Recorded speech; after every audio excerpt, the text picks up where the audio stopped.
వెనుకబడ్డ రాయలసీమ ప్రాంతానికి ఊపిరి పోసింది నిన్న కేంద్ర బడ్జెట్. కొప్పర్తి పారిశ్రామిక వాడకు మహద్దశ వచ్చింది. దీంతో కడప జిల్లాలో పరిశ్రమల ఏర్పాటుకు మార్గం సుగమమైంది. రైల్వే, విమాన సౌకర్యాలతో పాటు అతిపెద్ద నేషనల్ హైవే కూడా ఉండడం కడప జిల్లాకు వరం. పరిశ్రమల ఏర్పాటుకు ఇది అనువైన ప్రాంతమని చెప్పొచ్చు.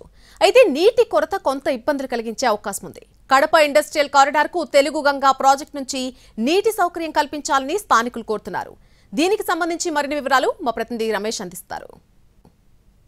కొప్పర్తి పారిశ్రామిక వాడకు మహర్దశ దక్కింది. కేంద్ర ప్రభుత్వం ప్రవేశపెట్టినటువంటి బడ్జెట్లో కేంద్ర ఆర్థిక శాఖ మంత్రి నిర్మలా సీతారామన్ కొప్పర్తి పారిశ్రామిక వాడకు నిధులు కేటాయిస్తూ ప్రకటన చేశారు. దీంతో జిల్లా ప్రజలు హర్షం వ్యక్తం చేస్తున్నారు. నిన్న మొన్నటి వరకు వెనుకబడినటువంటి రాయలసీమలో పరిశ్రమలు లేక చదువుకున్నటువంటి యువత అంతా పొట్ట చేత పట్టుకుని వివిధ ప్రాంతాలకు, పట్టణాలకు వలస వెళ్లేటువంటి పరిస్థితులకు నెలకొని ఉన్నాయి. అయితే కడప నగరంలో 2007లో ఆనాటి దివంగత ముఖ్యమంత్రి రాజశేఖర రెడ్డి హయాంలో ఏర్పాటు చేసినటువంటి కొప్పర్తి పారిశ్రామిక వాడకు దాదాపు 9,000 ఎకరాలను ప్రభుత్వం కేటాయించింది. ఆ 9,000 ఎకరాల్లో ఇప్పటి వరకు 3,900 ఎకరాల్లో మాత్రమే అభివృద్ధి జరిగింది. ఎందుకంటే అక్కడ మనం చూసినట్లయితే రోడ్లు, అదేవిధంగా డ్రైనేజీ, విద్యుత్, తాగునీటి సౌకర్యం, ఈ యొక్క సౌకర్యాలు అన్నీ కూడా 4,000 ఎకరాలకు మాత్రమే జరిగింది. మరికొన్ని ఇంకా దాదాపు 5,000 ఎకరాల్లో అభివృద్ధి జరగాల్సినటువంటి పరిస్థితులు ఉన్నాయి. అయితే ప్రధానంగా ఇక్కడ తాగునీటి సమస్య అనేటువంటిది మెండుగా ఉండడంతో పెద్ద కంపెనీలేవి కూడా ఇప్పటికీ ఇంకా రాని పరిస్థితి. అయితే ఇప్పటి వరకు మనం తీసుకున్నట్లయితే డిక్సన్ కంపెనీ, సో సీసీ కెమెరాలు తయారు చేసేటువంటి ఒక డిక్సన్ కంపెనీ మాత్రం ప్రాథమికంగా ఇక్కడ తన యొక్క కార్యకలాపాలను కొనసాగిస్తూ వస్తుంది. ఈ కంపెనీ ద్వారా దాదాపు జిల్లాకు సంబంధించినటువంటి 2,300 మంది నిరుద్యోగ యువతకు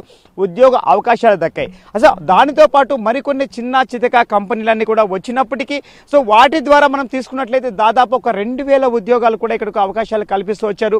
కానీ మనం తీసుకున్నట్లయితే కొప్పర్తి కారిడార్లో దాదాపు 9,000 ఎకరాలు ఉంటే ఇప్పటి వరకు 6,914 ఎకరాల్లో మాత్రమే ప్రాథమిక సౌకర్యాలు లభిస్తూ వస్తున్నాయి.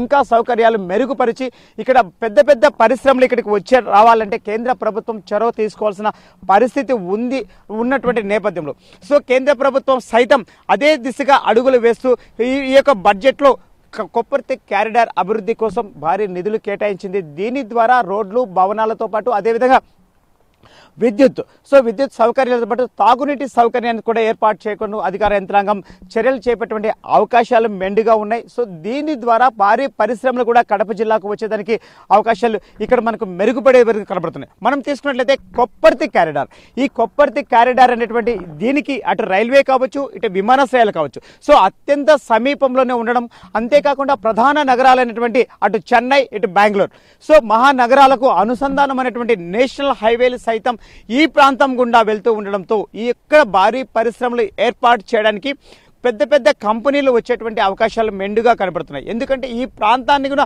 మనం అంటే మౌలిక వసతులు, సో ప్రధానంగా ఇక్కడ మౌలిక వసతులు అభివృద్ధి జరిగితే పెద్ద కంపెనీలు వచ్చేదానికి మాత్రం మార్గం సుగమమయ్యేటువంటి పరిస్థితులు కనపడుతున్నాయి. గత ప్రభుత్వం మనం తీసుకున్నట్లయితే ఈ కొప్పర్తి కారిడార్లో తాగునీటి సమస్యతో పాటు పరిశ్రమలకు కావాల్సినటువంటి మంచినీటి సరఫరా కోసం మనం ఇక్కడ తీసుకున్నట్లయితే బ్రహ్మం సాగర్ ప్రాజెక్టు నుంచి టెండర్లు నిర్వహించారు. అయితే కాంట్రాక్టర్లు పనులు చేపట్టినప్పటికీ కూడా వారికి బిల్లులు జరగలేదనేటువంటి కారణం చేత ఆ పనులు మధ్యలోనే ఆగిపోయాయి.